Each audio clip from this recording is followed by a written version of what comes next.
Quero ouvir a igreja cantando, bem bonito.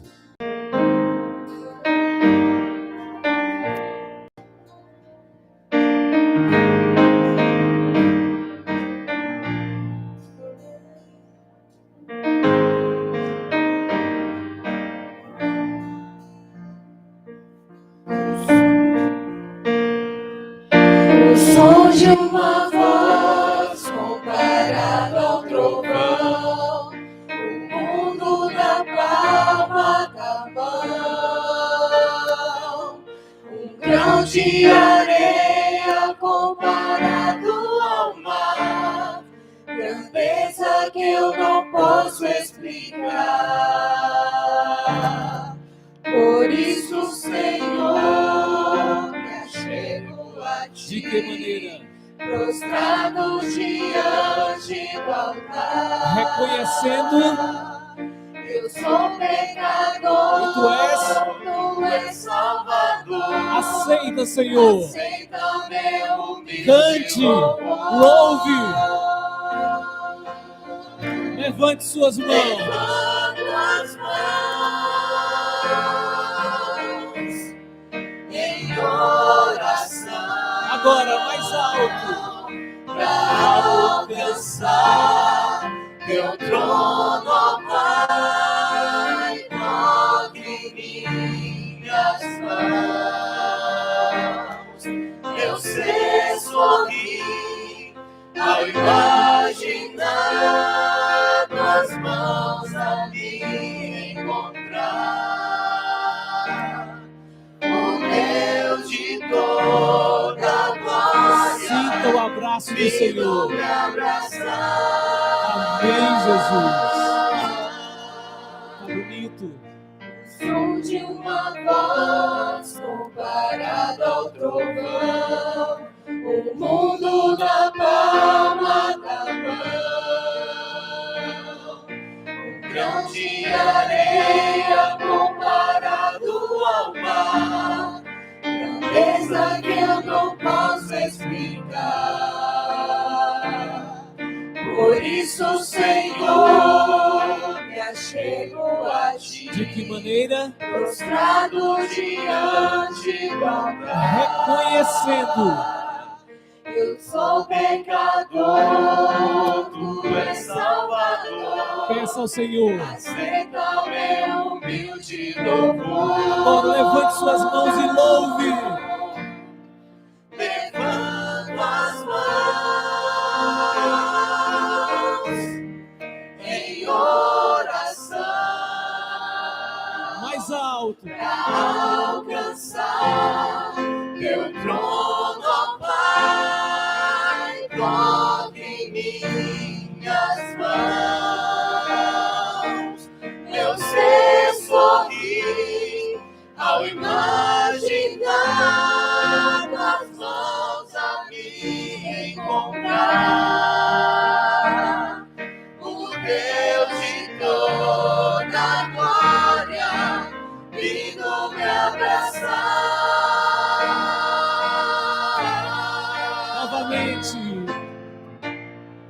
Levanto as mãos em oração pra alcançar teu trono, ó Pai, toque em minhas mãos. Só a igreja, só a igreja.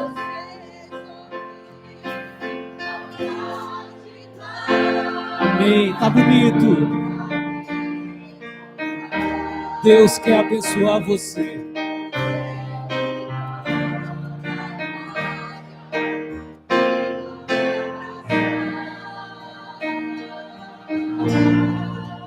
Todos. O Deus de toda glória, vindo me abraçar. Você sentiu o toque de Deus? Diga amém. Ele está Amém. aqui, está do teu lado. Vamos cantar agora outra música muito bonita. Nessa música diz que o mundo escureceu. E que você é convidado a brilhar nesse mundo. As pessoas não vão ver por aí Jesus andando literalmente, mas vai ver você, vai ver a minha pessoa. É preciso brilhar por Jesus, porque o mundo já escureceu moralmente. É preciso brilhar nesse mundo e mostrar que vale a pena ser fiel e seguir ao Cordeiro. Brilhar por ti. Cante. Não é fácil em meio à escuridão, ainda mais se eu pensar que não é minha luz, mas a união com Deus que o brilho produz.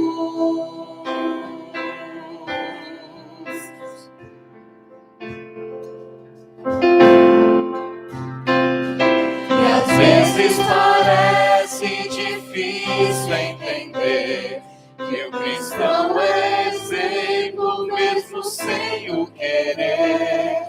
E por isso mesmo eu preciso orar para que Deus me ilumine e assim eu possa brilhar.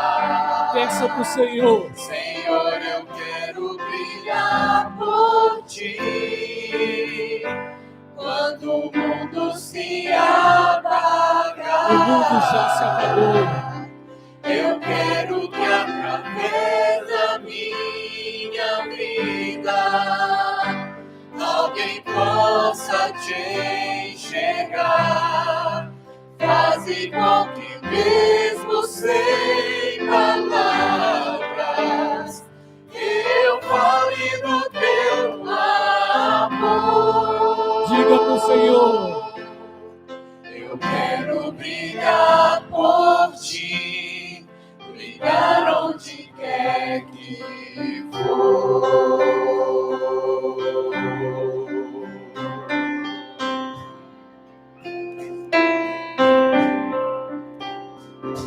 Às vezes eu temo que vou fracassar, pois eu sei que errei, continuo a errar. Mas a minha luz parece extinguir-se. Essa força a Deus. Meu Deus, me dá força para prosseguir. E Ele concede a força, creia nisso.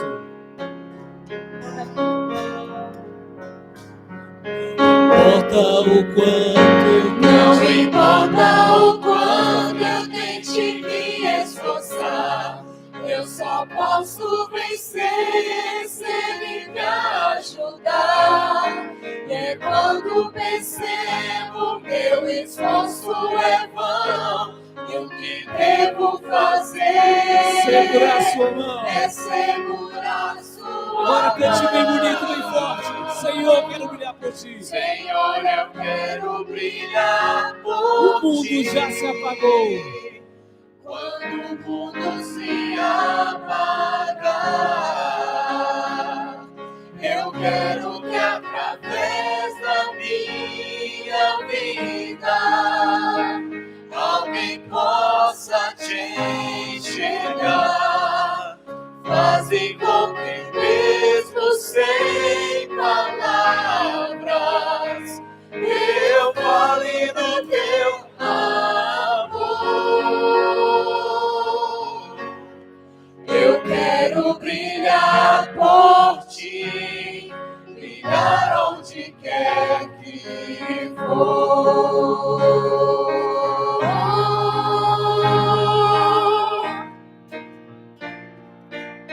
Senhor, eu quero brilhar por ti. Quando o mundo se apagar, eu quero que através da minha vida alguém possa te enxergar. Faze com que mesmo sem palavras eu fale do teu amor. Eu quero brilhar por ti, brilhar onde quer que for.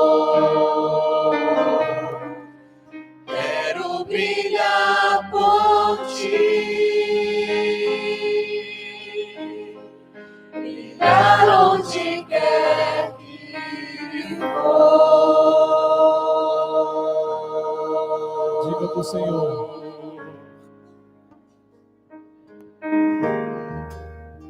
Você quer brilhar por Jesus? Ele quer que você brilhe. Não sei como foi a sua semana. Talvez uma semana difícil. E esse momento está sendo muito especial, porque você está louvando. Nós estamos ouvindo a igreja cantar. Os anjos estão aqui. E Deus está cobrindo você de bênçãos. Agora é um momento todo especial em que a igreja é oportunizada de dar um passo pela fé. De vir até a frente e dizer: Senhor, eu quero receber essa oração. Senhor, eu preciso colocar a minha vida em tuas mãos. A minha vida não tem sido fácil. Tenho enfrentado tantos problemas, estou lutando. E às vezes as lutas são tão grandes e parece que estamos sozinhos. Mas Deus está falando: filho, coloca a tua vida em minhas mãos. Confia e entrega, que eu vou fazer as mudanças necessárias para que você seja feliz. Sim, feliz mesmo em um mundo complicado como esse. Nós vamos orar. O grupo vai estar cantando em tuas mãos. Enquanto isso, você é convidado a vir à frente, receber aqui no altar as bênçãos do Senhor. Venha enquanto o grupo está cantando em tuas mãos.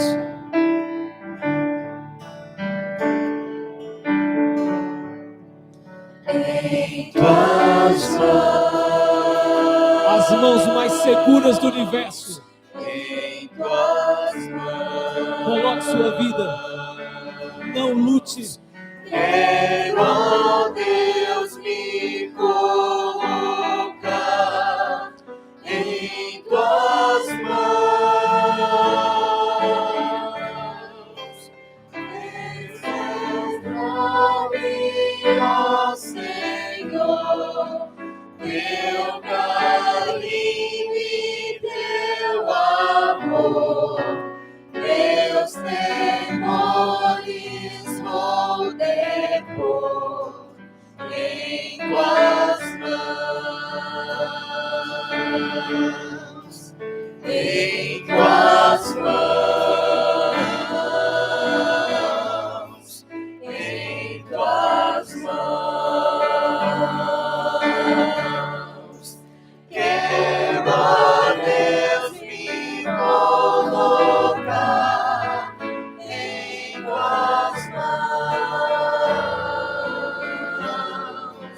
Esta é minha oração, ter a vida em tuas mãos. Toma, pois, meu coração em tuas mãos.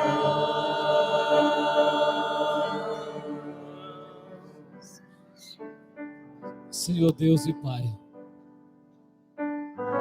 mais uma vez aqui, Senhor, como o Senhor é bom, está nos oportunizando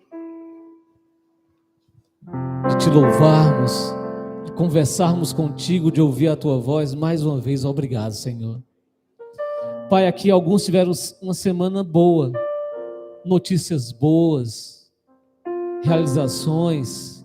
Obrigado, Senhor, pelas bênçãos. Temos o coração agradecido também, Pai. Agora, Pai, alguns aqui tiveram uma semana difícil, aparentemente derrotas. Pai, lágrimas foram derramadas, pecados foram cometidos, e nós nos arrependemos, Senhor. Nós não queríamos, Pai, falhar contigo. Nós queríamos, Senhor, ter uma vida reta, digna, justa, mas nós somos tão pequenos, tão pecadores. Como somos, Pai? Como entendermos o que somos? Fazemos o que não queremos.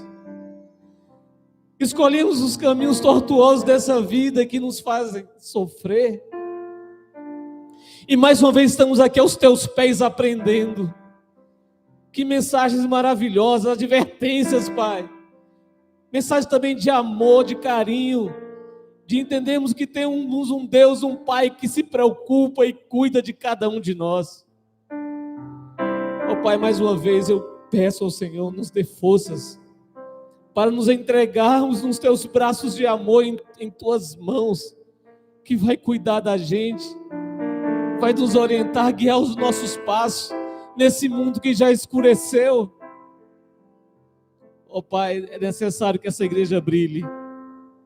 É por isso que o Senhor escolheu cada um de nós aqui, porque esse mundo precisa ver a beleza do caráter do Senhor Jesus. Ele precisa ser refletido em cada pessoa que está aqui, que veio aqui essa manhã. Nos ajude a nos esvaziarmos, tirarmos esse eu egoísta, essa vaidade miserável que nos separa de Ti, para que nós possamos, Pai, ter um encontro íntimo e pessoal contigo e fazermos a Tua vontade de forma íntegra, segura e sincera.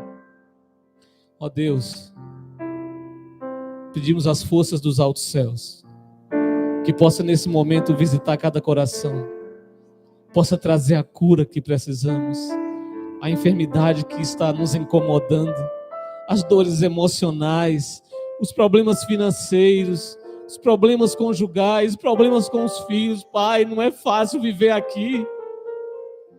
Nos ajude, cobre essa igreja agora com teu manto sagrado, da justiça do Senhor Jesus. Traga calma a cada coração, que possamos sentir agora, nesse momento, tocado, o toque que cantamos, que possamos receber esse toque agora, nesse momento.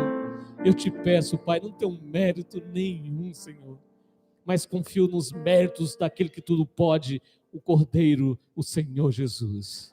Amém, meu Pai.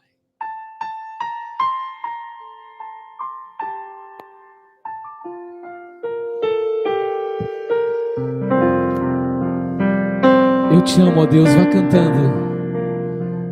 Vá aos seus lugares cantando. Declare o seu amor. Ergo meu louvor, minha alma vem te adorar, Senhor. Aceita, pois, este meu louvor, como gratidão por teu grande amor.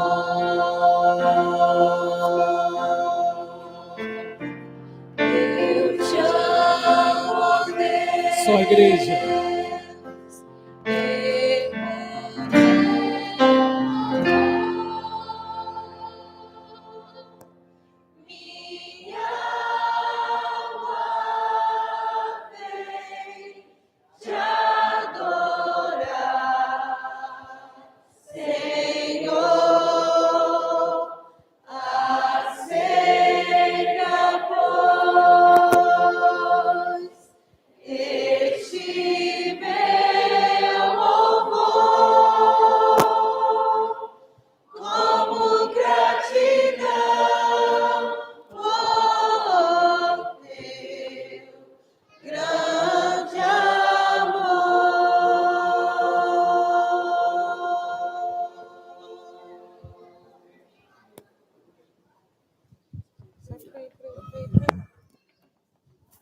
Bom dia a todos. Uma pequena informação. Comissão da igreja, hoje, às 15h30. Como a gente vai sair um pouquinho mais tarde, e o nosso pôr do sol a partir das 16h45. Certo?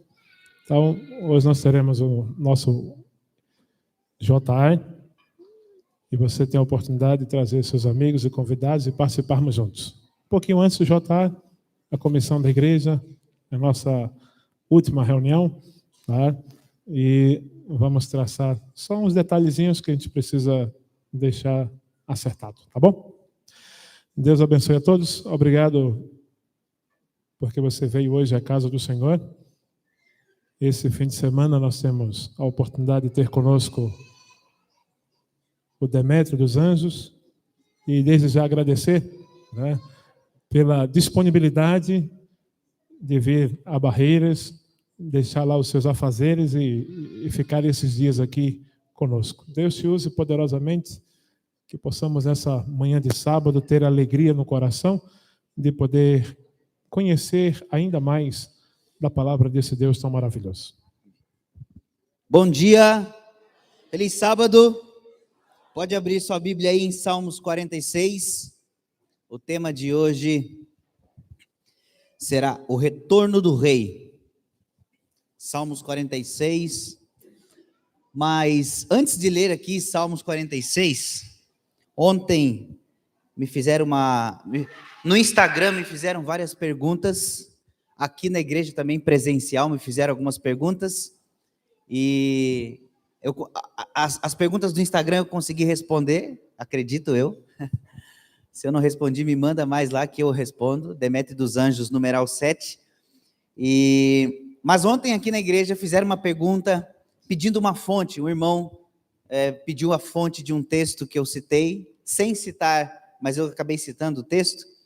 E até se vocês quiserem anotar, está no livro Patriarcas e Profetas, na página 68 e 69, quando eu mencionei que não foi apenas para a salvação do ser humano que Cristo desceu à terra, lembram-se disso? Não?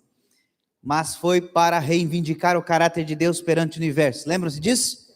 Patriarcas e Profetas 68 e 69 diz assim, ó: o plano da redenção tinha um propósito ainda mais vasto e profundo do que a salvação do ser humano. Não foi apenas para a salvação do ser humano que Cristo veio à terra. Não foi simplesmente para que os habitantes deste pequeno mundo pudessem considerar a lei de Deus como ela deveria ser considerada, mas foi para reivindicar o caráter de Deus perante o universo. Ok? Então depois você lê todo o contexto lá. Quem se lembra da primeira vez que eu vim aqui, eu falei sobre no limite da justiça e da onipotência. Lembra-se disso? Só recapitulando, Lúcifer acusou a Deus no universo e por ter acusado a Deus, Deus voluntariamente ficou impossibilitado de agir. Na justiça o réu não se defende, né? Não pode se defender. Por isso que o príncipe Miguel, arcanjo Miguel, Jesus Cristo, assumiu a dianteira do poder do universo para defender o caráter de Deus. E até que o caráter de Deus seja defendido, é o assunto de hoje, Deus não vai agir diretamente. Enquanto a justiça não prevalecer sobre a acusação de Satanás, Deus não vai agir. Mas hoje, na mensagem de hoje, isso vai acontecer. Vá lá em Salmos, por favor, 46, tem bastante assunto para hoje, então eu vou combinar uma coisa aqui com vocês.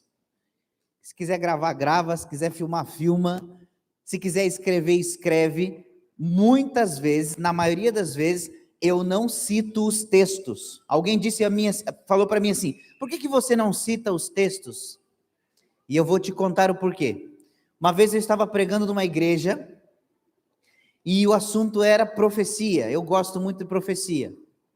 E eu estava pregando sobre profecia numa igreja, e como profecia é muita informação, eu comecei a falar e a citar as passagens.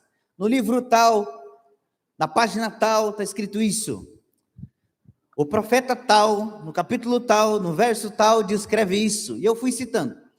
Quando eu terminei a programação, na porta da igreja, um dos líderes daquela igreja me abordou, olhou para mim, cumprimentou-me e disse: você tem exaltação própria. Eu olhei para ele e disse: você vê isso em mim? Eu vejo. Falei, então eu vou... Obrigado por ter me avisado. Eu vou ter que falar com Deus para me ajudar nisso. Mas posso te perguntar o motivo da acusação? Ele disse: você cita as passagens bíblicas de cabeça para mostrar que você sabe mais do que todo mundo. Olha o tipinho dele, ó. Aí eu olhei para ele e falei: você acredita que eu faço isso por causa disso? Sim. Você acha que todo mundo tem a cabeça que você tem para ficar citando as passagens de cor assim, humilhando as pessoas? Tem algum psicólogo aqui? Tem? Vocês já sabem o que está acontecendo com essa pessoa, né? Eu vou encaminhar ele para vocês, tá? Aí eu olhei para o irmão e falei, tá bom, irmão. Se você se ofendeu, peço desculpas. Eu vou melhorar isso. Aí ele se desarmou, né? Porque acho que ele estava querendo brigar. Eu não gosto de brigar com as pessoas. Aí, a partir desse dia, eu não citei mais. Eu simplesmente jogo o texto. E aí quem conhece sabe onde está. Quem não conhece fica, nossa, que legal. Então, você pode reparar que eu digo, João disse isso. Isaías falou aquilo. Eu sei onde está. Mas, para que ninguém se ofenda, né?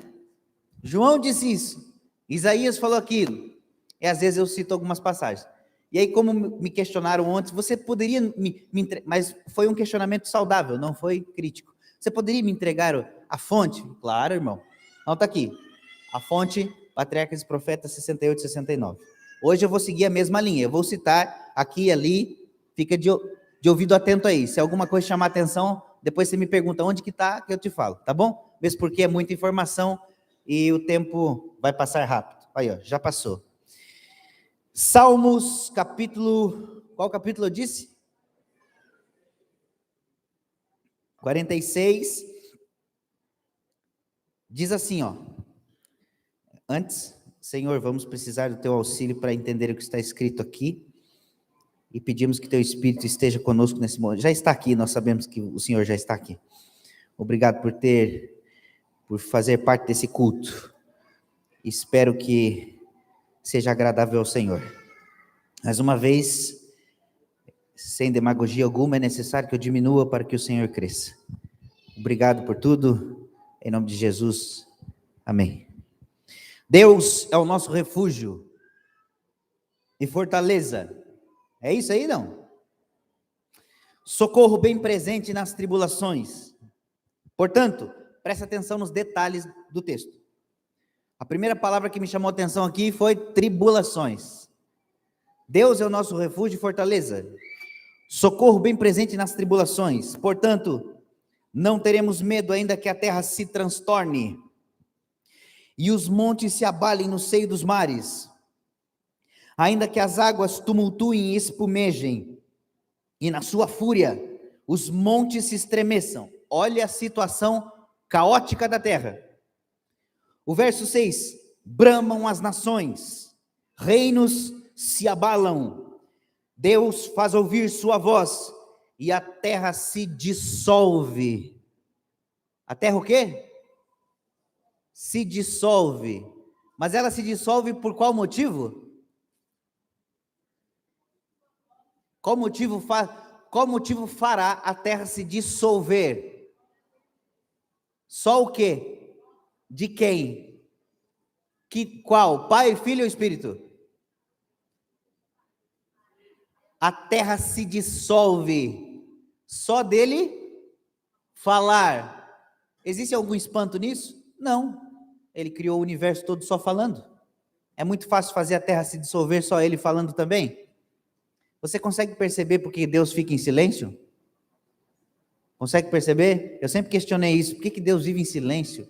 Ele não fala nada. Um dos motivos está aqui. Se ele falar, o que acontece?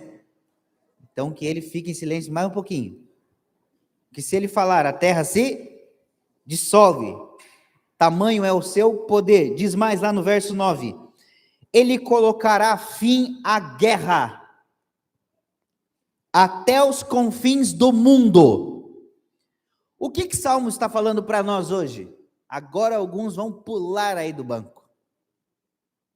Ele colocará fim à guerra até os confins do mundo. O que Salmos está falando que vai acontecer com o planeta? Guerra até onde? Os confins do mundo. Por isso que o anjo Gabriel diz assim, ó, no Apocalipse: felizes os que morrem. Eu nunca entendi isso. Quem gosta de viver, levanta sua mão aí. Olha aí, tem uns que não gostam, ó, querem morrer mesmo. Mas a Bíblia diz, o anjo diz, no Apocalipse ele fala, felizes os que morrem. Antes desse período aqui, ó. Porque nesse período aqui, ó, o planeta Terra que hoje você vê nas imagens do Google, redondinho, tornará a voltar a ser um meteoro, vazio e sem forma, como era no princípio. E aqueles que estão vivos verão isso. E continua o texto para terminar ali. Quebra o arco, despedaça a lança, queima os carros no fogo. Eu quero fazer uma rápida recapitulação do texto bíblico para você poder entender antes de entrar no texto mesmo. Esse texto aqui está se referindo os últimos minutos, não é nem horas mais, os últimos minutos da história da Terra. Esse texto aqui, os últimos minutos da história da Terra, esse texto aqui vai se cumprir.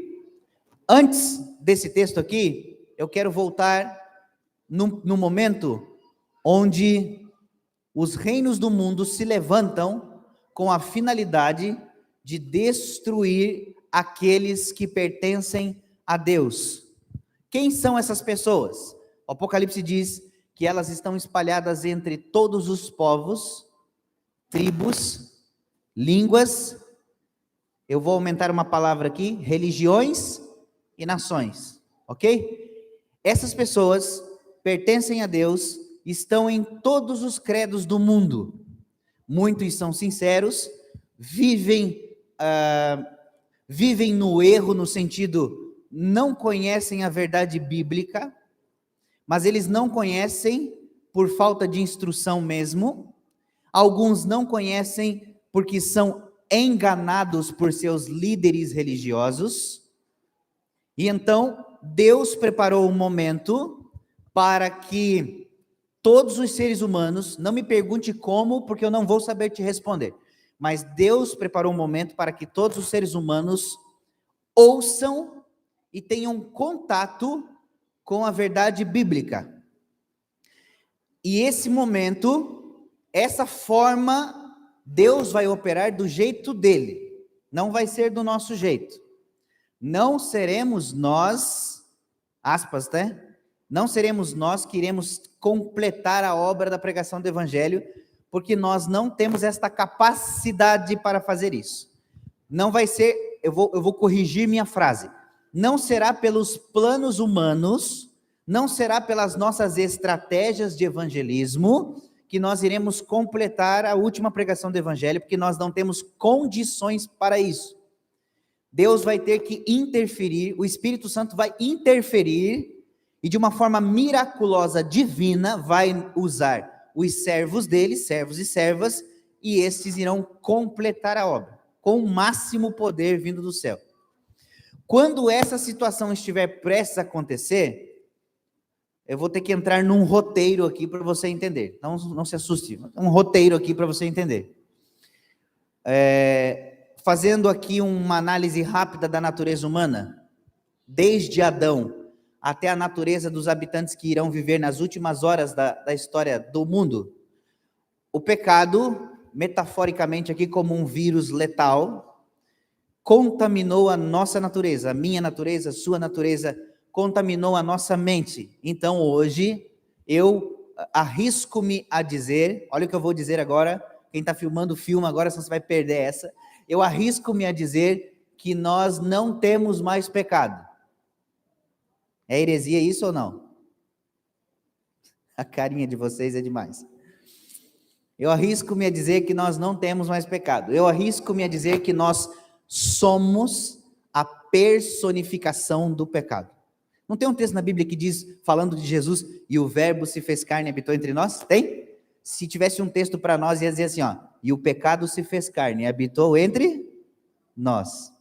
É por isso que é tão natural você e eu cometermos pecado. Eu ia fazer uma pergunta aqui, mas eu não vou fazer, porque se eu fizer, eu vou forçar alguns a mentirem, e eu não quero fazer isso, porque a Bíblia fala que os mentirosos vão arder no lago que arde com fogo e enxofre.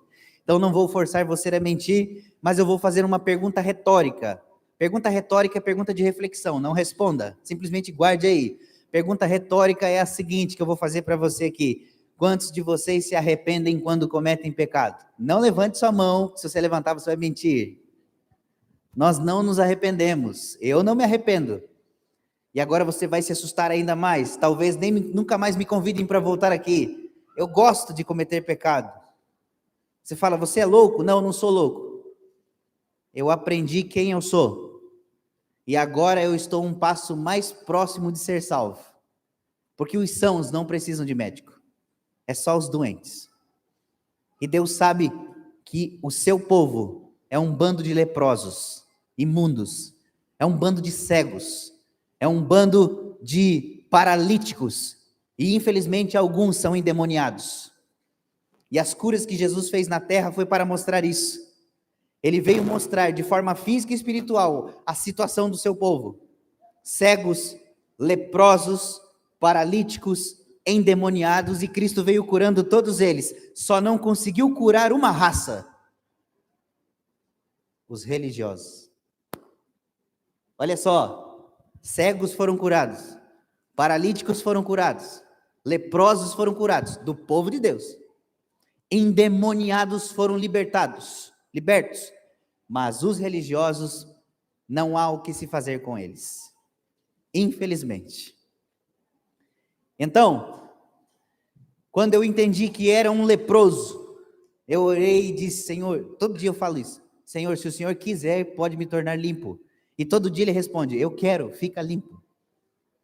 Quando eu entendi que eu era um cego, eu comecei a berrar, Jesus, tenha misericórdia de mim. E ele responde, o que você quer que eu faça? Eu digo, eu sou cego, eu quero voltar a ver. E ele disse, volte a ver. Quando às vezes eu oro e falo, Senhor, estou uma semana sem pegar na Bíblia, eu estou morrendo. Tem como me salvar aí? Tem. Levanta e anda. Paralítico, levanta e anda. Quando nos últimos dias da história da terra, o povo de Deus que sobrou, o que a Bíblia chama de remanescente, o resto, o Apocalipse fala, o resto da descendência da igreja primitiva, da mulher, a igreja primitiva, o resto dela, o que sobrou dela, quando eles entenderem de que nada que eles façam, nada do que eles façam, alcançará o braço de Deus ou a misericórdia de Deus, quando eles entenderem que mesmo mudando a alimentação, isso não vai purificá-los do pecado, não estou falando que não é para mudar a alimentação. Eu estou dizendo que o povo de Deus no tempo do fim vai entender com o coração de que suas obras não purificam sua natureza. Porque hoje, praticamente 97,9% do mundo religioso acredita na salvação pelas obras, acredita na santificação pelas obras. Se eu não comer isso, estarei purificado do meu pecado. Se eu não assistir isso, estarei purificado do meu pecado. Se eu não fizer isso, estarei mais perto de Deus. Seja bem-vindo à salvação pelas obras. Em nenhum momento eu estou dizendo que não é para ter princípios bíblicos, não entenda mal. Eu estou dizendo que muitas pessoas acreditam que se fizer tal coisa, Deus é uma barganha. Quando no fim dos últimos dias, os verdadeiros servos de Deus entenderem com o coração de que a vida toda eles passaram fazendo coisas para agradar a Deus, e tudo que eles fizeram e nada foi a mesma coisa, eles irão cair prostrados com o rosto em terra e irão entender que estão condenados à morte eterna, porque sua natureza pecaminosa não sofreu impacto nenhum positivo. Quantos de vocês já leram a Bíblia inteira aí? Posso? Agora não é retórica, pode levantar a mão, olha lá. Quantos de vocês já praticaram jejum aí? Pelo menos uma vez na vida? Oh, todo mundo. Quantos de vocês deixa eu achar um negócio aqui legal. Quantos de vocês já tiveram uma experiência aí com Deus aí? Seja pequena ou grande, já tiveram. Ok, olha que legal. Quantos de vocês já foram batizados aí? Olha, quantos de vocês, estou feliz, hein? Vocês são tudo santos. Quantos de vocês já aceitaram um apelo, já vieram aqui à frente se esbagaçando de chorar? Já fizeram isso, não? Achei que só eu tinha feito isso. Quantos de vocês continuam cometendo pecado? Então não valeu de nada o que vocês fizeram. Tudo em vão, perderam tempo. Percebeu que sua natureza não mudou? Percebeu? Percebeu, jovem? Que a natureza de vocês não muda? Percebeu que os pensamentos de vocês não mudam? Por quê? Você não tem mais pecado. Você é o quê? Você é o pecado. E se você é o pecado, a primeira parte da minha mensagem é destinada a fazer com que você se sinta a maior desgraça do universo e que se sinta perdido totalmente. Eu preciso atingir esse objetivo. Você é o pecado. E eu estou falando sorrindo aqui, brincando, porque a psicologia diz que as maiores verdades são ditas de forma de brincadeira. E se eu falasse isso sério, como os conservadores, eu amo vocês, não tenho nada contra vocês, ok? Os conservadores, aqueles que olham para a igreja com o olho pegando fogo, e com o coração ardendo em brasas, querendo matar você e destruir com as palavras, e dizendo ameaças de Deus, você talvez não me aceitaria.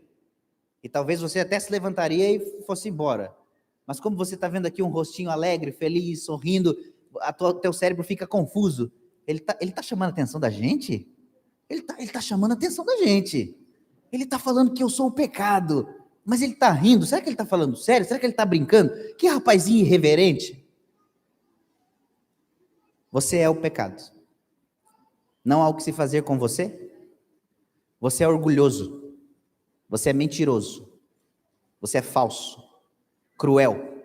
Traidor. Inimigo de Deus. Desafeiçoado. Implacável.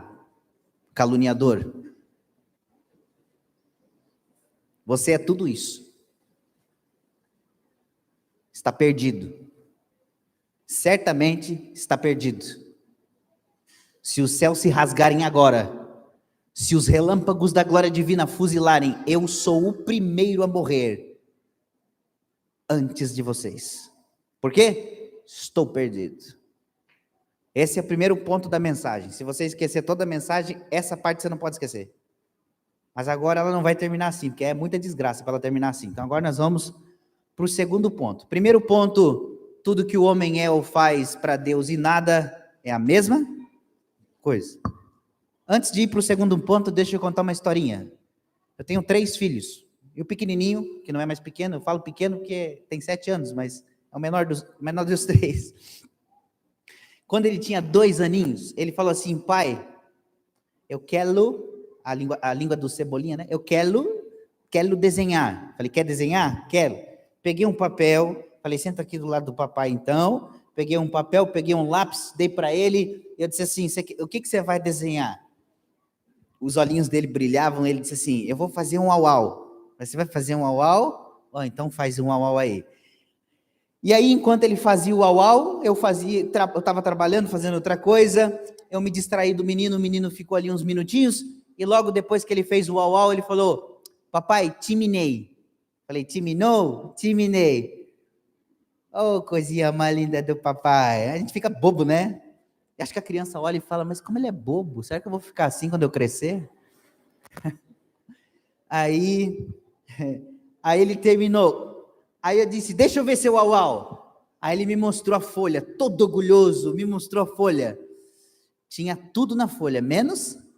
Uau, uma rabisqueira, e quando eu vi aquela rabisqueira, a expressão facial, né, a gente não consegue disfarçar, a expressão facial, eu estava rindo para ele estava rindo para mim, quando eu vi a folha, eu fiquei sério, e ele rindo, viu papai, viu meu uau papai, esperando a aprovação, eu não queria mentir para o menino, não queria dizer, oh, que uau lindo, eu não queria mentir para ele, eu queria ser verdadeiro com ele, mas eu também não podia desapontá-lo e dizer assim, filho, que rabisqueira que tu fez aqui. Ele ia ficar mal, né? Ia afetar o psicológico do menino, ele ia ficar ruim.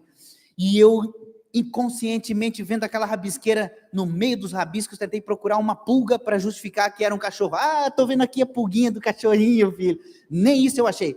E ali eu vi aquela rabisqueira, aí eu fiz uma oração em pensamento sem querer. Eu falei assim, não foi nem oração, foi uma expressão. Meu Deus, cadê o cachorro daqui? E nessa expressão, meu Deus, cadê o cachorro daqui? Uma voz ardeu no meu peito dizendo assim, ó, olhe nos olhos dele. Tire os olhos da folha. Olhe nos olhos dele. Eu tirei os olhos da folha, olhei nos olhos dele. Quando eu olhei nos olhos dele, eu vi o uau-uau, peludinho, com a linguinha rosa de fora e uma coleirinha, as orelhinhas caídas. Ele disse, viu, papai? Eu disse, vi o uau-uau, peludinho, né? Ele, peludinho, tá com a linguinha de fora? Aham. As orelhinhas caíram? Caidinha assim? É, papai. Viu que bonito? Falei, lindo. Sabe o que eu entendi com isso? Falei, filho, vai brincar agora, deixa o pai trabalhar aqui. Ele foi brincar. Aquilo ali foi o impacto no meu cérebro. Em fração de segundos eu vi a minha vida inteira religiosa. E todas as minhas obras e tudo que eu fiz para agradar a Deus, para Ele, não passava de um rabisco, que não valia para nada. Mas é aqui que no meio do rabisco, o artista Jesus Cristo aparece diante de Deus, pega o meu rabisco, o lado do rabisco Jesus deixa para ele, e o outro lado ele pinta um uau-uau e olha para Deus e diz, pai, você viu o uau-uau que ele fez? E aí Deus olha a obra de Jesus Cristo e tudo o que ele fez e diz, que lindo que ficou. Ficou bonito, não ficou? Excelente. O senhor aceita? Claro. Conseguiu entender? Os eleitos do tempo do fim vão entender isso.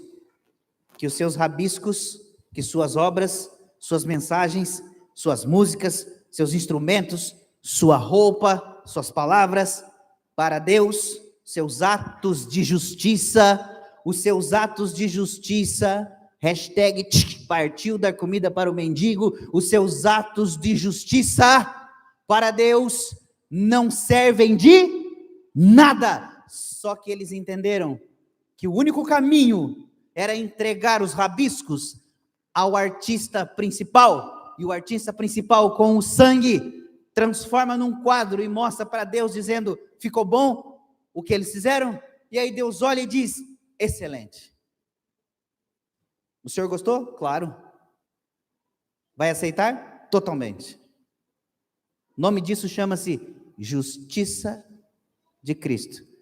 Os eleitos do tempo do fim entenderão isso. E quando entenderem, o orgulho será destruído na mente. A ambição, o ego, o desejo pelo poder, o desejo pela exaltação própria, o desejo pelo palco vai acabar. E quando isso acabar, eles vão cair de joelhos no chão.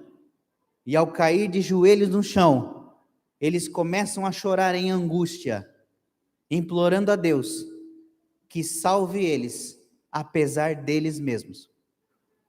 A oração será sentida no céu e no inferno. E quando Satanás sentir essa oração, ele vai chamar os seus anjos e vai dizer, eles entenderam. O nosso tempo vai acabar. Destrua eles o mais rápido o possível. Tem uma música triste aí, irmão? Solta aí. Vai dar um efeito legal aí. Satanás vai comunicar ao seu exército de que os salvos entenderam. Nas últimas cenas da história da Terra, os armamentos nucleares e termonucleares se prepararão para destruir a superfície da Terra. Uma vez que o cristão entende que não pode fazer nada para ser salvo, uma coisa é você saber, outra coisa é você entender de que nada do que você faça, nada vai garantir tua salvação, absolutamente nada. E agora é uma linha muito tênue, é uma linha muito fina, porque alguns escutam isso, olha a prova, alguns escutam isso, e como o caráter é tão propenso a ser maligno, escutam isso e questionam consigo mesmo. Então quer dizer que eu posso fazer qualquer coisa? Veja, nunca olha para o outro lado. A linha é tão fina, tão tênue, tão fina, que quando eles entenderem que não há o que possa ser feito, eles sofrerão a tentação de não fazerem mais. Mas ao sofrerem a tentação de não fazerem mais, ao sofrerem a tentação de se entregarem ao pecado declaradamente, eles sofrem, porque os princípios mostram que não devem fazer isso. Mas eles entendem que foram libertados por Jesus Cristo, e uma vez que estão libertos, são livres, e se são livres, podem fazer o bem, podem fazer o mal. Se tem alguma coisa que aprisiona a tua mente, não permitindo você tomar alguma decisão, você é um infeliz, e você não é livre. Porque quem é livre, é feliz, literalmente feliz. Você sabe quando alguém é livre? Quando você vê que a pessoa é feliz. Existem momentos de tristeza, tudo bem, mas você olha para a pessoa e vê que ela é feliz. A maior parte do tempo dela, ela está feliz. Se você olha para uma pessoa e a maior parte do tempo dela, ela está triste, ela está presa, e por isso que ela está triste. Só há felicidade verdadeira na liberdade. Deus, quando conversou com Caim, deixou claro isso e disse a Caim: Caim, por que você está chateado? O pecado está batendo a porta do seu coração e você consegue dominar isso, Caim? Virou as costas a Deus, Caim matou Abel para provar que era livre. Deus não interferiu. E eu sempre me questionei, por que Deus sabia que Caim mataria Abel e não interferiu? É simples, porque Caim era livre. E quando você é livre, você come o que você quiser comer, você bebe o que você quiser beber, você veste o que você quiser vestir, você assiste o que você quiser assistir, porque simplesmente você é livre. Só que todas as escolhas que você fizer, todas as consequências também serão suas. O mesmo Deus que não impedirá você de ir, não impedirá você de receber o que escolheu. Grava isso. Ele não vai interferir na tua decisão, na minha decisão. Ele vai orientar de um jeito e de outro. Mas quando você decidir fazer, ele não vai fazer nada. Você decidiu, você é livre. É para provar isso. Os servos de Deus agora usam a liberdade. No fim do fim. E eles dizem verdadeiramente a Deus: toma o meu coração. Não há mais o que se possa fazer com a minha natureza. Estou perdido completamente. A minha mente está perdida completamente. Minhas mãos estão perdidas completamente, meus olhos estão perdidos completamente, não há mais o que se possa fazer com a nossa natureza. Eles se convencem do pecado. Qual é o primeiro trabalho do Espírito Santo? Qual é? Quando eles se convencem do pecado, o Espírito Santo se levanta do trono celestial, olha para Jesus, olha para o Pai. Os dois dizem: chegou a hora? Chegou. Eles se entenderam. Eu preciso auxiliar eles. Satanás já reuniu o exército para destruí-los. E agora é questão de tempo até que o mundo seja devastado por completo. Eles precisam dar a última mensagem que o mundo vai ouvir. Eu preciso fazer isso. Gabriel, o anjo do Senhor, reúna o exército para proteger os que pertencem a Deus. Chamem os anjos destruidores. Nesta hora no santuário, 7 anjos destruidores entram. E ao entrarem no santuário, Deus estende a mão sobre eles e aumenta sobremaneira o poder ilimitado que eles já possuem. E começa a torná-los praticamente onipotentes, entregando nas mãos deles 7 taças douradas, contendo a fúria onipotente divina. Mas Deus ainda não pode agir, até que a última mensagem soe sobre a terra. Enquanto os 7 destruidores estão se preparando para a devastação global, o Espírito desce à terra E João descreve a cena dele descendo à terra. A glória dele explode na atmosfera e ilumina o mundo inteiro. Aqueles que estão ajoelhados, agora perseguidos por todos os lugares. A Bíblia prevê uma última tribulação. Não dá muito detalhes dela, mas diz que nunca houve antes dela algo parecido com ela. Felizes os que morrem antes dela. Mas ela vai chegar. E somente aqueles que Deus separou, não sabemos quem são, sobrarão para dar a última mensagem. Eu não sei se eu digo por sorte ou por azar. Eles sobrarão, enfrentarão a morte e não passarão por ela, mas desejarão morrer por tudo que irão enfrentar. Eles passarão fome, eles passarão sede, eles sofrerão o efeito das pragas, embora não atingidos por elas. Mas eles irão passar por todo o vale da sombra e da morte.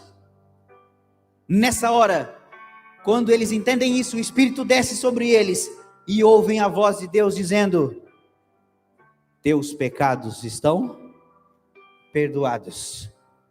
E agora eles são possuídos por um Deus. Semelhante a uma possessão demoníaca, é a possessão divina, com uma diferença. A possessão demoníaca tira a consciência do possuído, e o espírito maligno assume o total controle. A possessão divina assume o total controle da mente do indivíduo, mas não lhe tira a consciência. Ele vê e ouve tudo o que está acontecendo, sendo possuído por um Deus. Um outro mistério, o invólucro humano, vai receber toda a divindade em sua plenitude. Prepare-se para esse dia. E eles não fizeram nada para receber isso. A única coisa que farão é entenderem que não tem mais condições de obedecer ou servir a Deus. E quando entenderem, o Espírito vai dizer: agora vocês estão prontos. Ao serem possuídos pelo Espírito, o mundo verá o espetáculo de um Deus em forma humana. Centenas e milhares de Cristos se espalharão pela superfície da terra, refletindo a imagem do caráter santo do Filho de Deus. Neste momento, pela ação divina, os pensamentos serão controlados, os impulsos serão detidos, e o pecado será derrotado e vencido, e eles ainda com vida. Mas a natureza humana ainda sofre os efeitos da maldição do pecado. O Espírito de Deus apenas corrige o caráter deles, e torna o caráter deles semelhante ao caráter de Adão, antes da queda.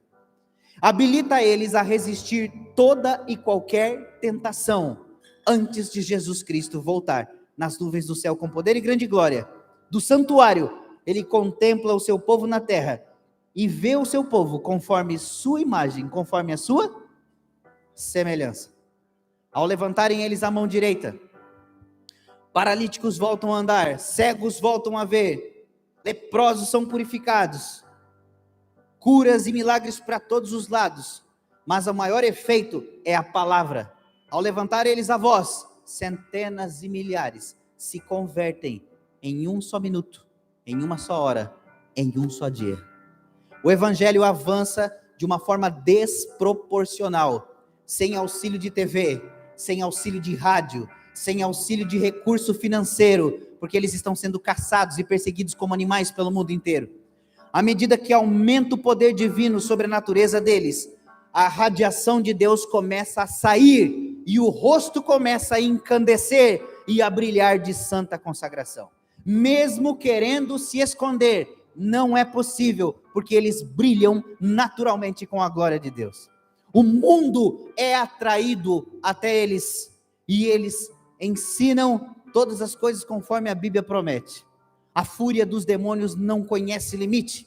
Espíritos malignos possuem aqueles que rejeitaram o evangelho, a misericórdia e a graça. Um exército inumerável é possuído por demônios para destruí-los e para matá-los.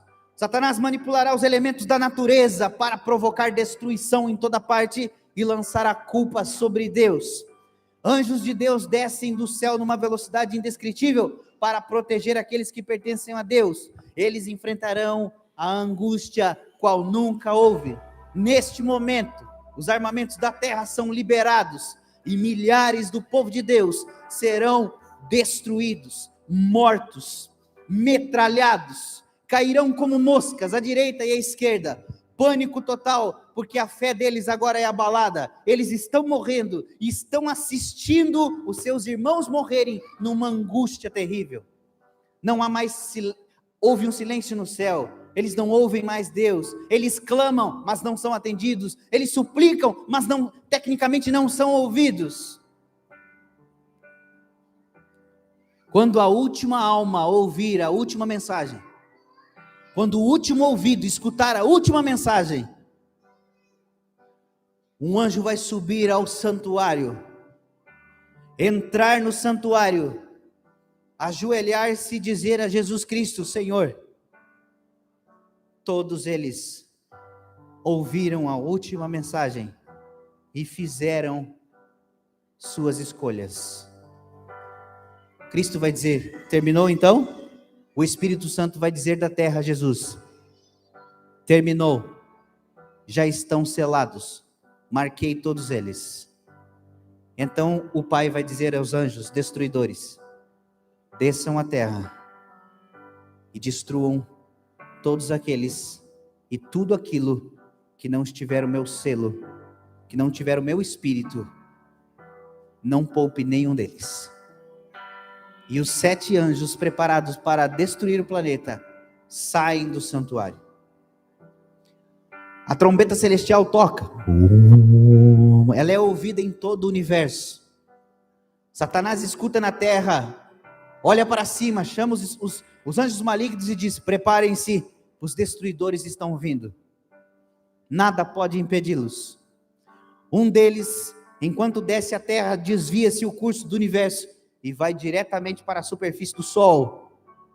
E ao pousar ele sobre a superfície do Sol, o Sol começa a explodir e encandecer, e ele derrama a taça no Sol, e ele aumenta a força dos raios solares, que em direção à Terra, consomem tudo o que vem pela frente.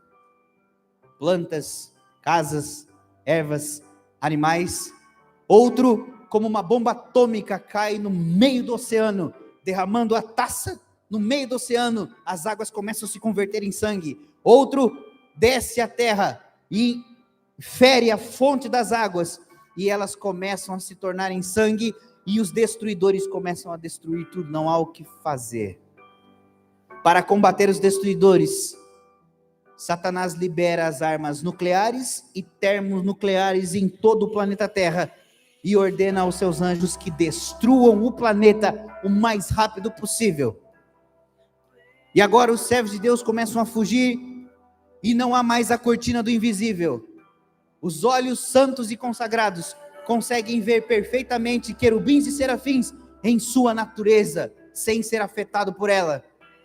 Por ordem dos mensageiros de Deus, eles precisam fugir rapidamente e sair das grandes cidades, porque elas serão devastadas por completo, por terem se tornado vícios de prostituição, erro, pecado. Os servos de Deus agora, em obediência aos anjos, o único canal de comunicação com Deus agora são os anjos, porque antes das pragas caírem, quando Cristo foi avisado, será avisado de que o evangelho atingiu todo mundo, ele encerra as oportunidades levantando a mão diante de seu Pai, dizendo: Pai, que o justo continue a ser justo e que o ímpio continue a ser ímpio. Acabou. Gabriel, reúna o exército, vamos buscá-los. Acabou. E agora encerram-se as oportunidades. Aqueles que escolheram ser salvos serão. Os que escolheram se perder, se perderão. Não há mais comunicação. Num período de 1 ano, os servos de Deus terão de viver uma vida santa, diante de um Deus santo, sem intercessor.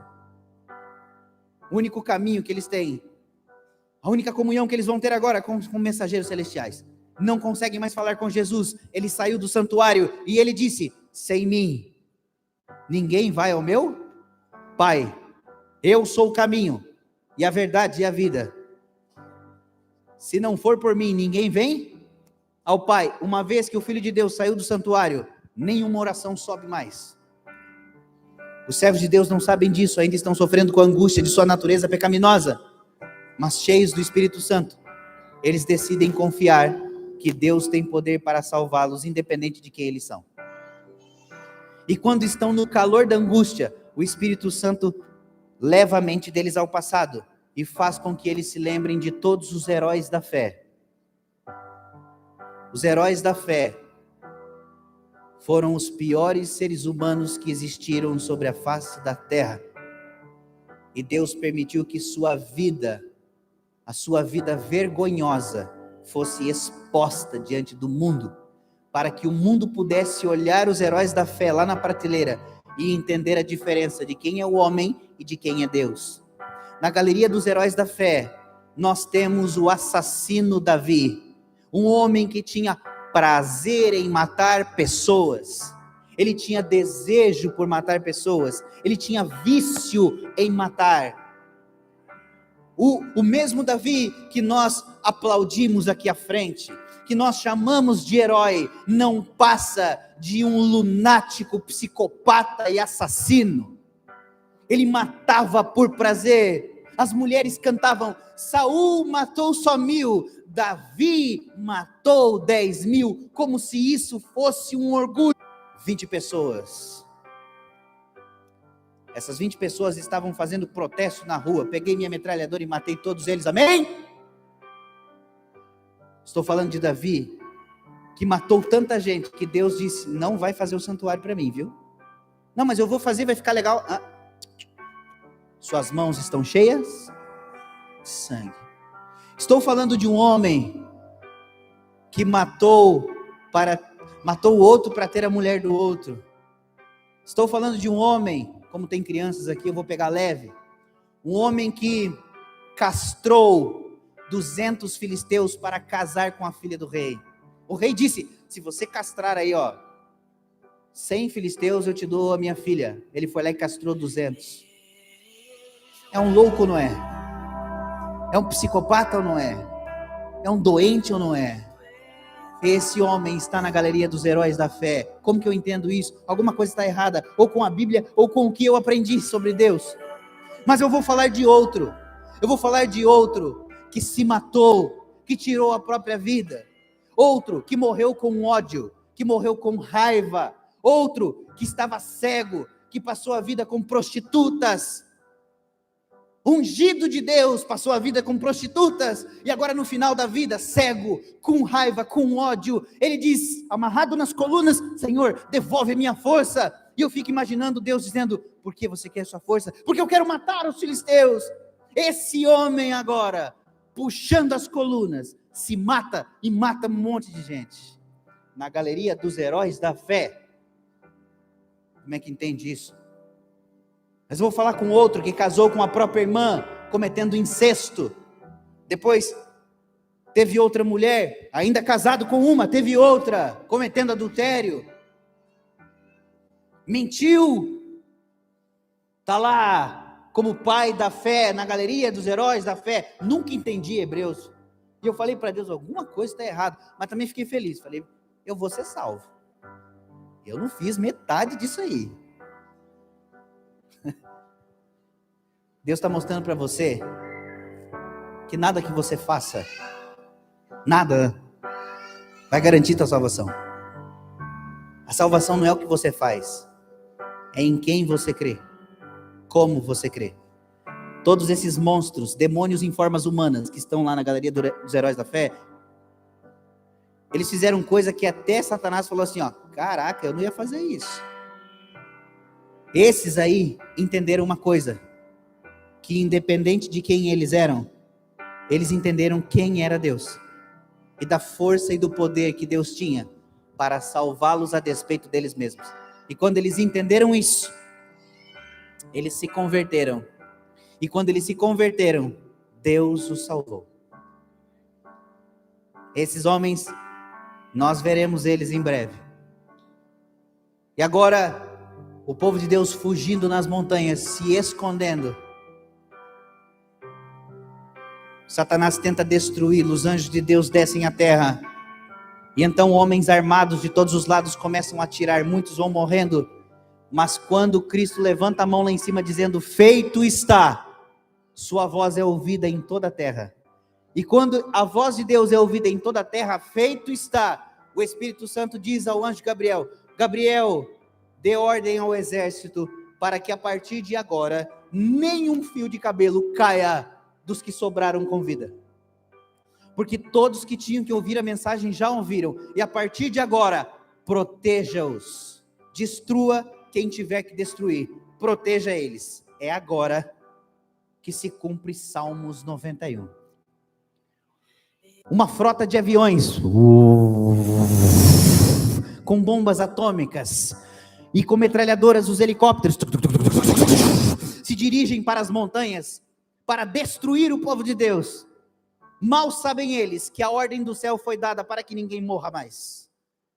E quando começam a atirar, jogando bomba, os anjos de Deus, revestidos de suas armaduras, criam um campo de força, não permitindo mais que os salvos morram.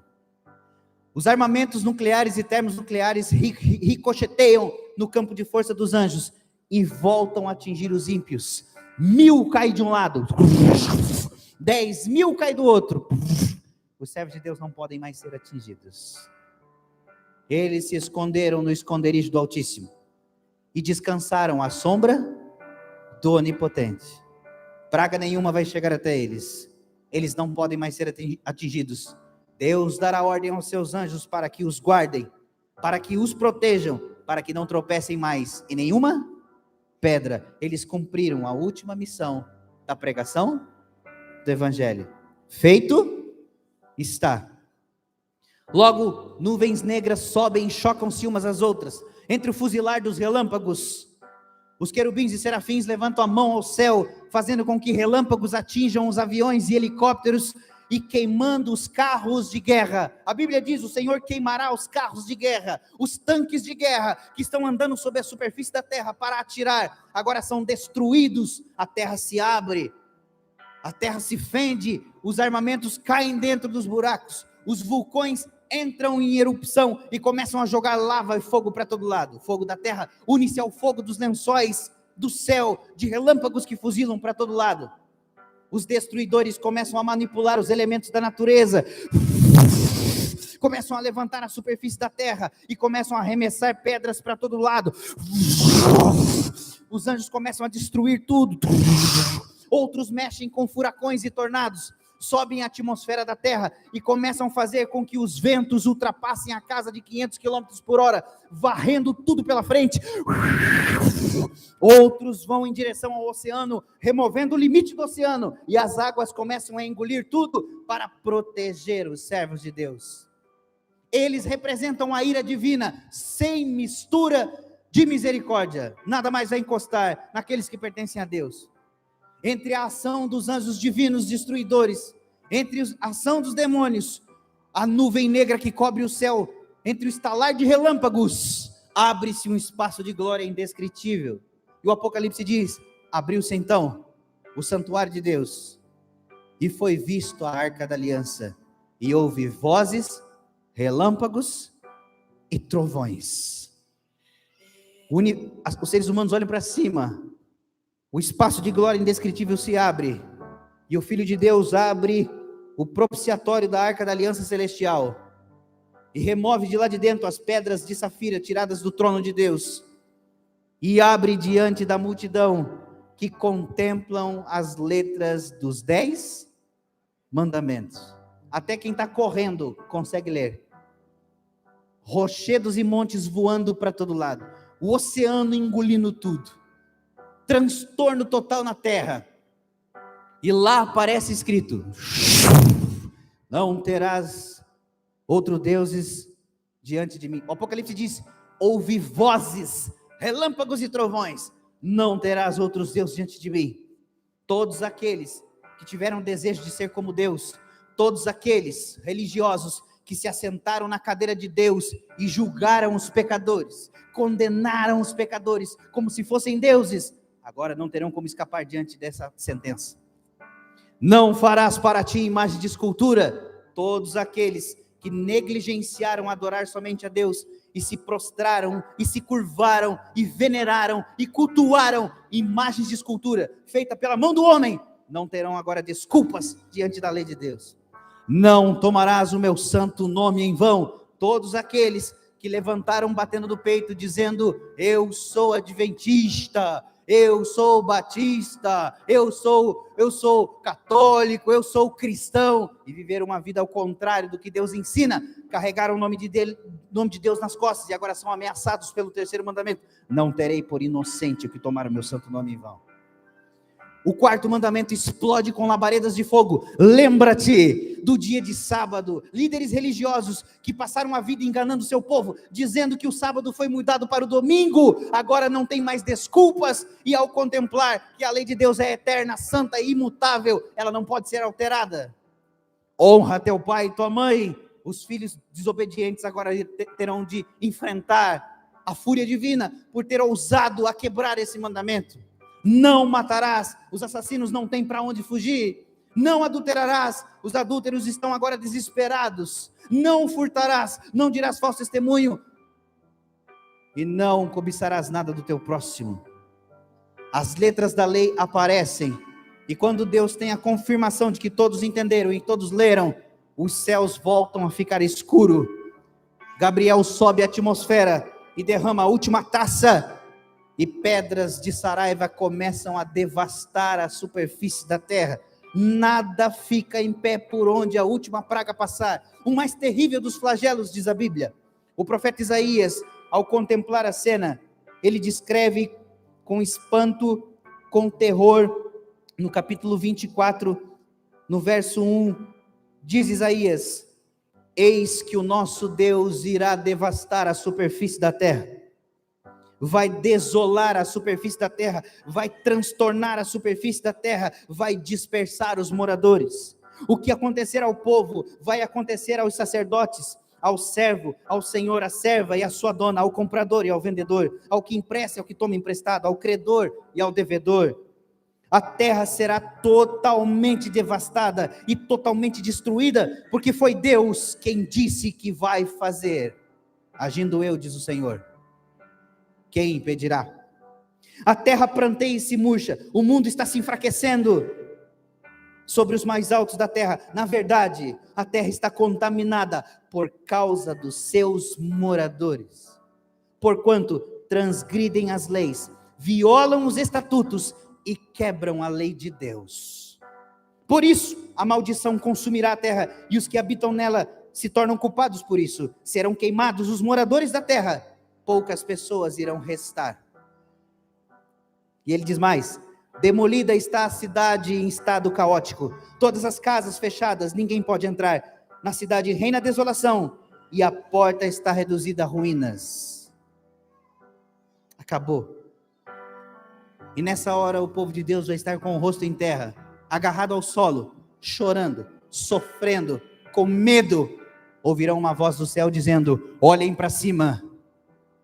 E quando eles olharem para cima, a nuvem negra se abre, a atmosfera recua. O recuo da atmosfera faz com que a gravidade solar comece a arrancar o solo da terra e arremessar pedras para todo lado. Terrível espetáculo, demônios tremem de medo enquanto homens suplicam por misericórdia. Enquanto o povo de Deus está olhando para cima, eles enxergam um trono.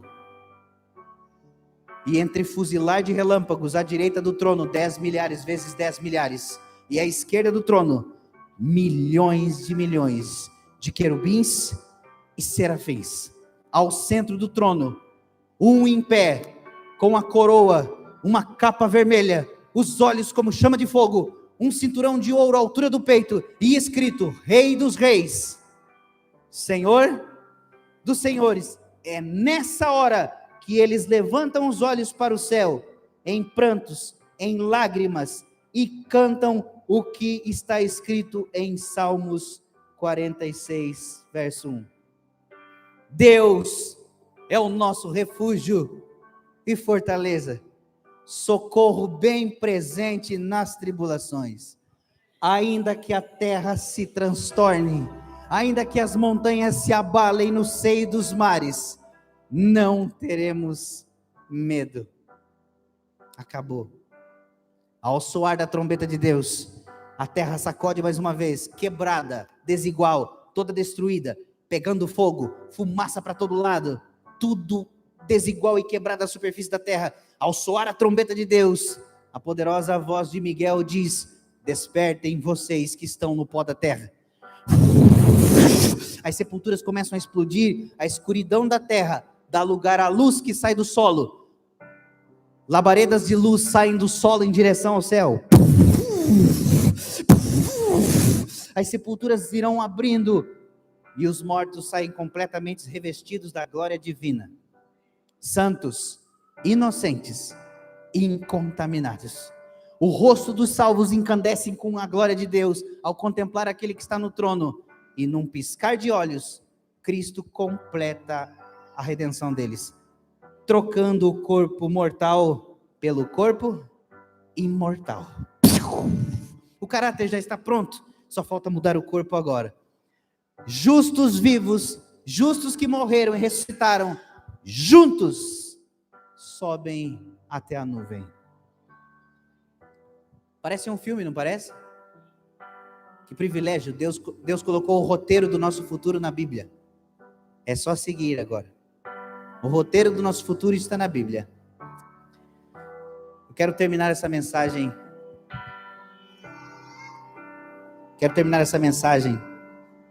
Contando uma pequena experiência aqui para vocês. A primeira vez que eu ouvi um pregador falar da volta de Jesus Cristo, não foi desse jeito, né? Cheio de efeitos aqui. Mas a primeira vez que eu ouvi foi num estádio. Eu tinha 17 para 18 anos. Estou com 35 para 36. Faz um tempinho aí. Era um estádio com 4.000 pessoas. E eu estava sentado lá nas últimas fileiras, porque não tinha espaço mais lá na frente. Eu cheguei quase 1 hora de antecedência e já não tinha mais espaço lá na frente. Sentei lá atrás. E quando eu estava sentado, eu vi que aquela multidão de 4.000 pessoas estava ali, lá em Curitiba, para ver um homem falar. E eu disse, esse homem deve ter alguma coisa especial nele. Era o pastor Alejandro Bulhon. Lembram-se dele? Os mais antigos vão lembrar. E quando ele falou da volta de Jesus lá, meu coração queimou, ardeu, e eu senti que era a partir disso que eu tinha que seguir. Eu falei, eu vou usar isso como objetivo para eu enfrentar tudo que eu tenho que enfrentar. Mas eu não sabia que Deus me tornaria um orador e um pregador. Não sabia mesmo. Não tinha nem ambição disso. Não gostava de falar em público. Mas eu saí dali com isso na mente. E durante todos esses anos, eu me dediquei fielmente a Deus para fazer o que eu achava que Deus gostaria que eu fizesse. E tudo que você pensar, eu fiz. Irmãos, eu quase fiquei santo. Sabia disso? Quase. Faltou acho que uns 10 centavos aí para eu ficar santo. Fiz tudo que você imaginar. Só que num período da minha vida, eu passei algumas dificuldades e eu perdi algo muito importante. Algo que eu jamais imaginava que eu ia perder. E quando eu estava prestes a perder aquilo, eu clamava a Deus dia e noite. Eu tenho 1,80 m. Eu fiz tanto jejum que eu cheguei a pesar 57 quilos. 1,80 m. Eu me flagelava praticamente. Porque eu tinha aprendido uma coisa, que quanto mais eu orasse, mais poder eu teria. E então eu me flagelei, eu fiz jejuns, e eu estava perdendo aquilo que era importante para mim. E eu comecei a clamar a Deus dia e noite, 1 semana, 2 semanas, 3 semanas, 1 mês. Senhor, por favor, não deixe eu perder isso. E eu clamei dia e noite, Deus não me ouviu e eu perdi. Mas junto com aquilo que eu perdi minha essência, eu perdi o amor próprio, eu perdi tudo. Eu perdi trabalho, eu perdi emprego, eu fui à ruína. E eu também decidi perder a fé.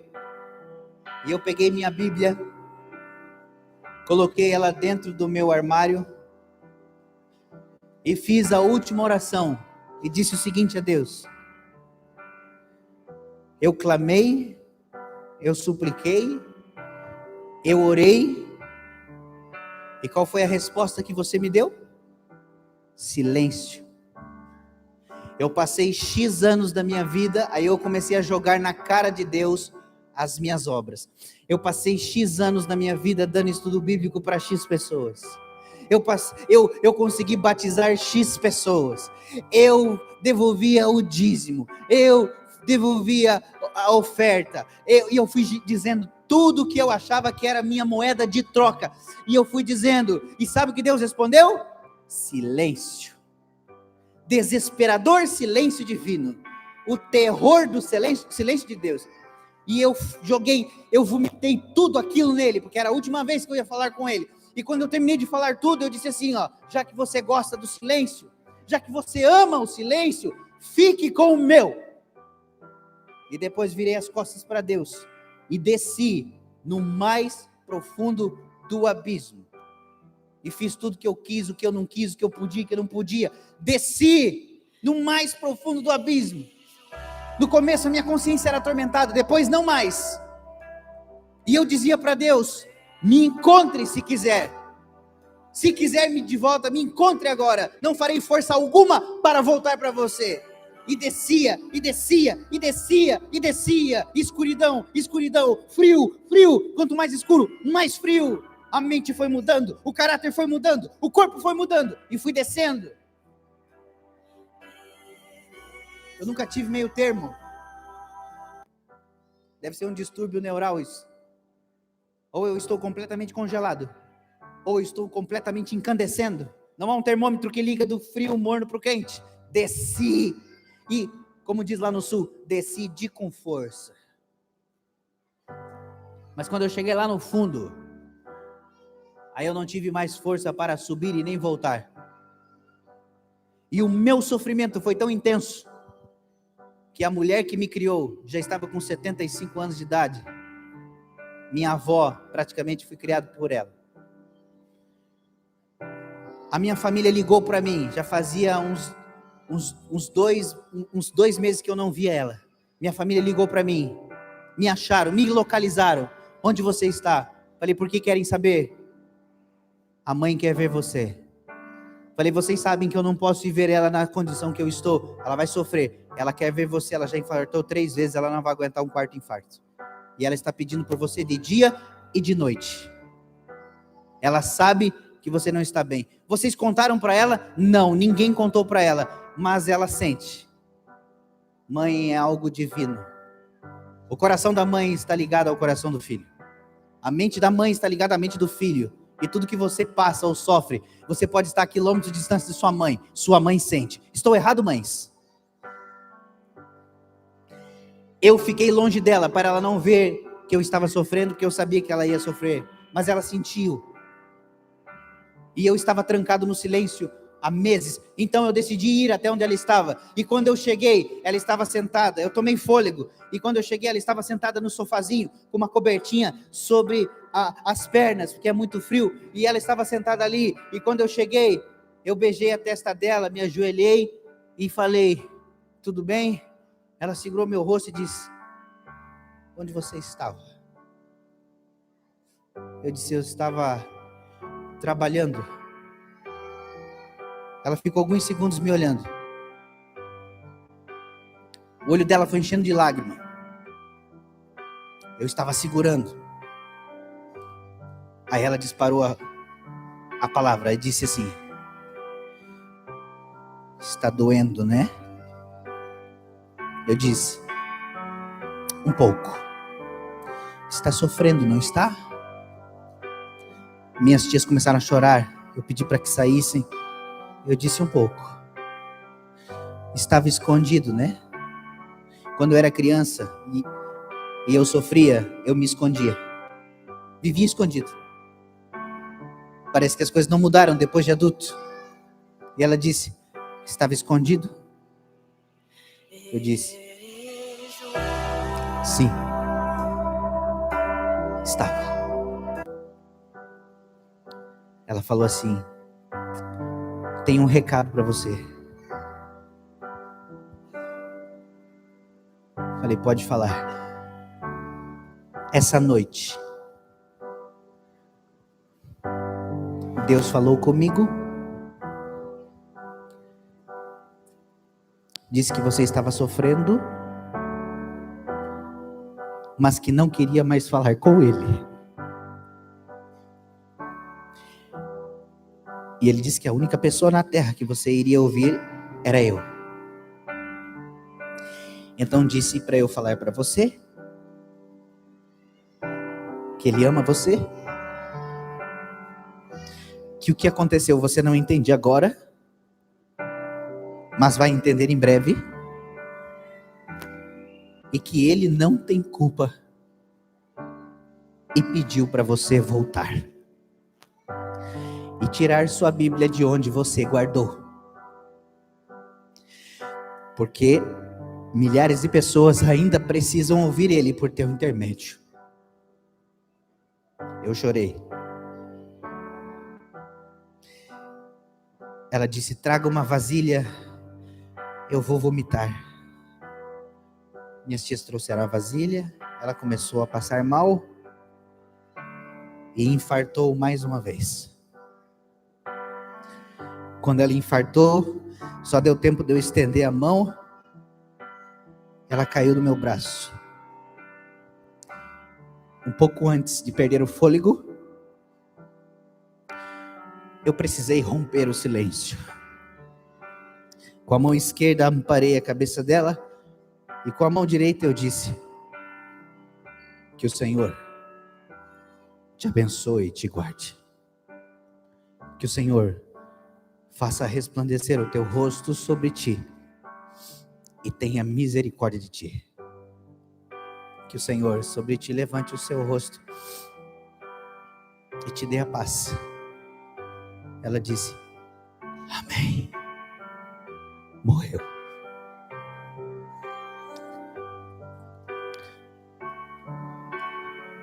Faz tempo que eu não emprego essa mensagem, eu seguro ela porque ela é difícil. Mas eu sei que quando isso acontecer, quando a trombeta rasgar o solo, quando ela sair da sepultura, quando o anjo lhe estender a mão para levá-la, a primeira pergunta que ela vai fazer é: onde está meu filho? E ele vai dizer: a senhora conhece ele, é apressado, já está lá, ó, já está subindo, agarrado na perna do anjo dele, olha lá. Vamos lá, eu vou levar a senhora até ele. Amém. Falta só um pouquinho assim, ó. Eu não sei quem é você, talvez eu não sei se você esteja passando por uma fase difícil da vida. Segura as pontas aí. Talvez eu esteja falando para alguém que desistiu da fé porque entendeu que sua natureza é tão maligna e maldita que não consegue obedecer a Deus.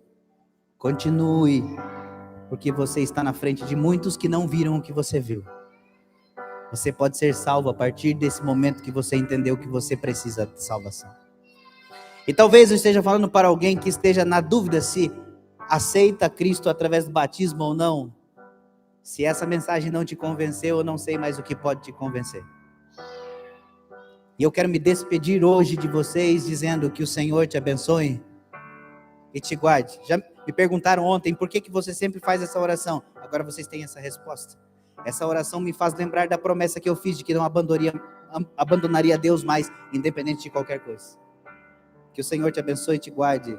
Que o Senhor faça resplandecer o teu rosto sobre ti e tenha misericórdia de ti. Que o Senhor sobre nós levante o seu rosto e nos dê a sua paz. Em nome de Jesus. Amém.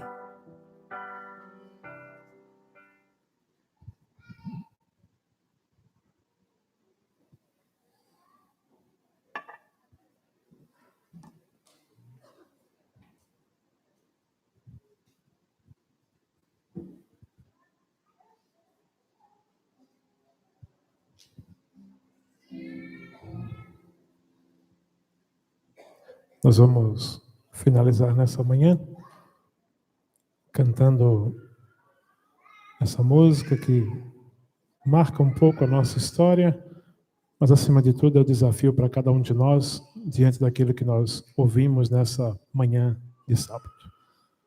Deus ilumine a nossa trajetória, que o nosso coração seja um coração disposto a amar o nosso Senhor e Salvador Jesus Cristo.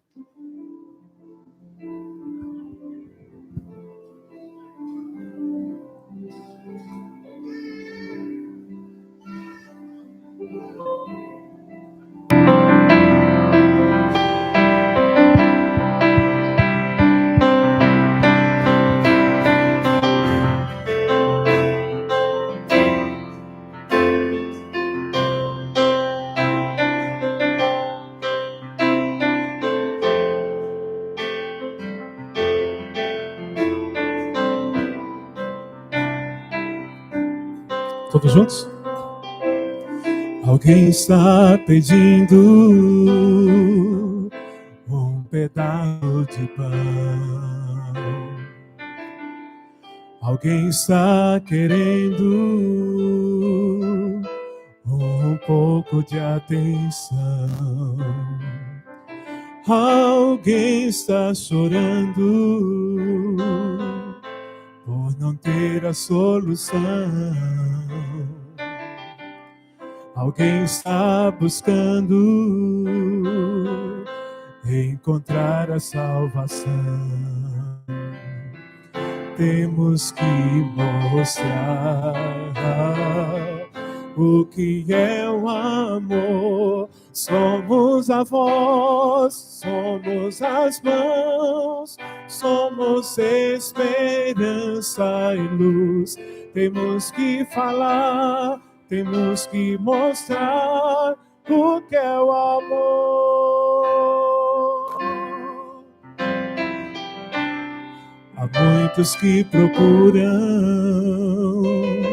um olhar de aceitação. Palavras são bonitas, mas vazias sem ação. Temos que mostrar o que é o amor. Somos a voz, somos as mãos, somos esperança e luz. Temos que falar, temos que mostrar o que é o amor.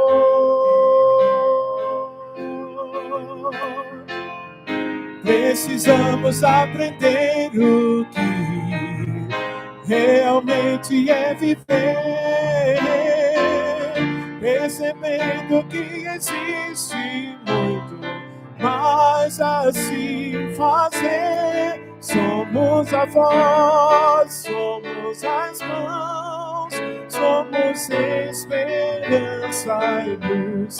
Temos que falar, temos que mostrar o que é o amor. Somos a voz, somos as mãos, somos esperança e luz. Temos que falar, temos que mostrar o que é o amor. O que é o amor? O que é o amor? Amor, amor, amor,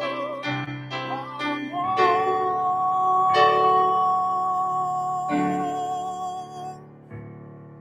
Pai querido, que o teu poder se manifeste em nossa vida. Obrigado, porque logo logo esse céu irá se abrir e Jesus voltará. Salva toda essa igreja, Senhor. Que possamos reconhecer as nossas limitações e entender que a salvação é unicamente pelos méritos de Cristo Jesus. Perdoa os nossos pecados, Pai. Nos abraça nessa manhã, para que possamos entender a Tua vontade e o Teu propósito. Nós oramos em nome de Jesus. Amém. Deus abençoe a todos. Até a tarde, às 16h45.